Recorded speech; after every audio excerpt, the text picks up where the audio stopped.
Hey, this is Landon Kuntz with 5 Key Homes. Today we are at 2440 Crockit Drive, I believe. So today we are looking at this roof. We're going to be doing a roof inspection and just looking at the overall condition of the roof and seeing what we can do to either repair it or replace it. So the first thing we're going to look at is down here in the gutters. This is a very old roof. I would say it's 15-20 years old. It's a 3-tab style shingle, and the reason I say that it's as old as it is because look at this granule loss in here. That's a ton of granules. You can see we're down to the fiberglass mat on these shingles. There's not much granules left to them. So we're just going to take a look around the roof. I'll point out a few issues, and then we'll talk about what we can do to solve those from there. So first thing we want to look at is tree cover. So we do have a couple little trees around, nothing literally right over the roof. So what we're going to be looking for is any kind of wind or hail damage, or any just other kinds of damage that we find up here. So the first thing we're going to look at is stuff like this. These shingles, some of these are just chewed up. They have marks on them from things falling on the roof, but there's definitely a few of these kind of sporadically all around the roof.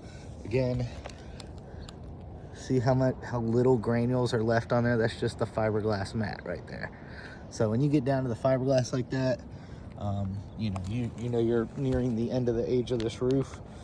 So first thing we want to look at is wind creases. So there are a few on this roof, not a ton by any means, but most of them are on this slope right here, and then as well as some on that back slope, but most of it's on this front section right here.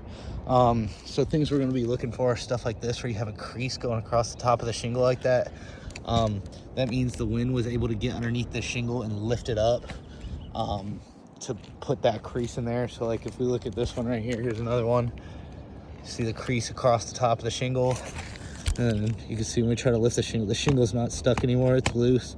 So the wind had picked that up and flipped it over to create that crease. So there's a few of these on this side. Another crease. Let's see, we'll just point out a few as we go.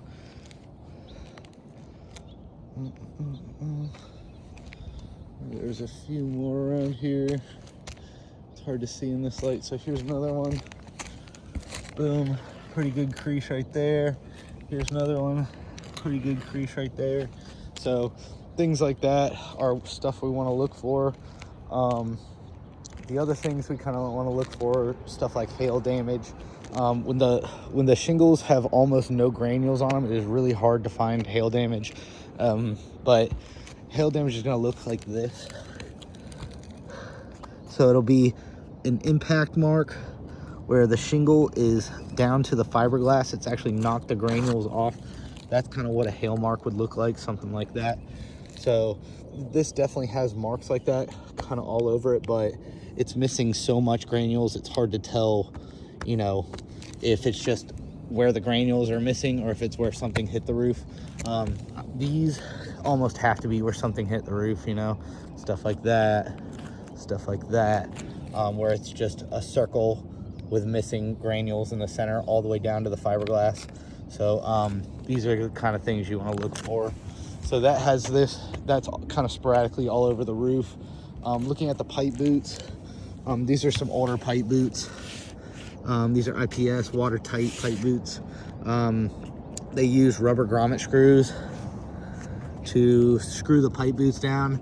The nails haven't been sealed over, so these are fine. You don't need to seal these, but these definitely you need to seal.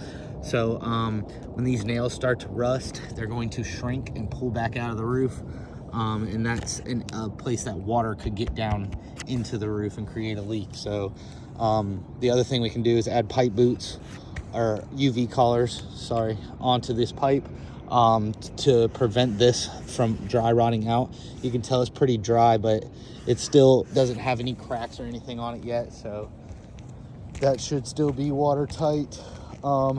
There's a few areas right here. You see sticks falling on the roof. So again, just a ton of fiberglass or a ton of granule loss on this roof, kind of all over.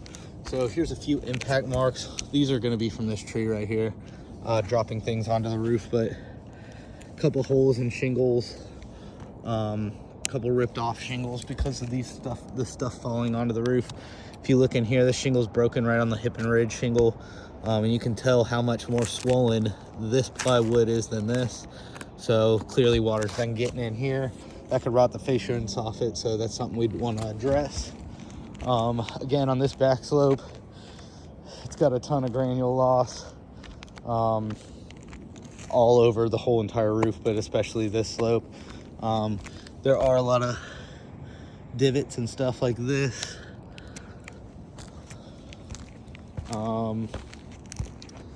As well as down here. Let's see, yeah, we had some, again, on this side, a couple ripped shingles. Those would just need to be replaced. Again, they're kind of all over the roof. There's a lot of tears and rips. The other thing we want to look for is going to be on our soft metals for hail. So as you can see, all these little ding and divot marks like that right there, it's actually dented in. So those are signs that hail has hit this roof before. And it being 20 years old, the odds of that happening are pretty good. So more torn shingles. Oh, here you go. So on this pipe boot, we do have some cracking around the pipe boot. You can see water be able to get right in there.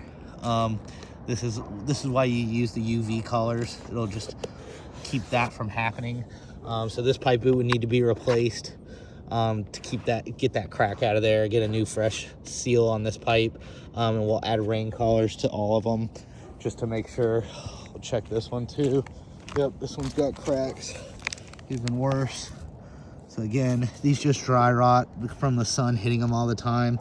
So they created UV collars, and that will keep the UV rays from the sun from letting this happen. It's like a sacrificial piece. So the other thing is, none of the nail heads are sealed up. So these are gonna rust. Again, they will shrink and it will be able to pull, basically water will be able to get into the roof because the nail will pull out, and that's a hole that the water can get into. Again, more lifted shingles. So you can see the wind got this one. And when you look under there and see the nail heads are rusty, you know water's been getting underneath this. This should be sealed down to the roof. So a couple wind damage shingles. Got some holes in the roof, stuff like that. And then again, we'll get some chalk out later and I'll chalk this up and see how many dents we can find in here, but I can definitely feel a few. As for the gutter system, these are new style gutters. These are aluminum gutters. They look like 6-inch gutters, so that's a good thing. They all look pretty clear, except for it's just all the granules basically from the roof are falling into here. So this is something that we would want to just clean out, just so that the gutter system's working as good as it can. But definitely newer style gutters, so that's good. This roof does have ridge vents, which is good for ventilation. This pipe's ran pretty high up towards the edge of the roof, but I mean, there's, you know, if you got to choose, I would put it down there, but there's nothing, you know, necessarily wrong with that. It's just a, you know, you don't want it to run right up onto the ridge. So if we did rebuild this roof, maybe that's something we could adjust. When changing the plywood around there, we could just scoot the pipe back a little bit so that it's not sitting right on the ridge vent. And then, yeah, so that's about it for this one. There's a cut in the gutter right here for some reason. I'm not sure why that is like that, but anything that went through here would just fall into there, but this is gonna catch things, clog it up. So, also the gutter is definitely leaning down. That could just be the way the fascia was put on the house though, so sometimes that's the case. So we'll take a look at that and see if that's a part of that. But so I would definitely say it's very close to the time to get a new roof, if not time to get a new roof. I didn't have a chance to do an attic inspection in there, so I don't know if they have any active leaks, but It definitely looks like this roof has seen better days. So what I would recommend is really probably getting a new one. This isn't going to last much longer, so putting band-aids on it isn't always the best option. But if that's, if that doesn't fit the budget, then what we could do is come up here, do basically what we call a maintenance package. So we'd put rain collars on all these broken boots right here, fix any missing or damaged shingles on the roof, repair all these areas where there's impact marks have happened because of this tree. You can see there's tree branches on the roof, so clearly this is dropping stuff on here. And repaint all your vent stacks as well as clean the gutters. So that would bring you back as close as you can get without replacing the roof. But again, when you're missing this many granules, it's really just putting a band-aid on a problem that needs more serious work than just a band-aid. So that's a lot. You're down to the last couple years for sure. So thank you very much. If you have any questions or anything, give me a call, 770-366-1330. Thank you very much.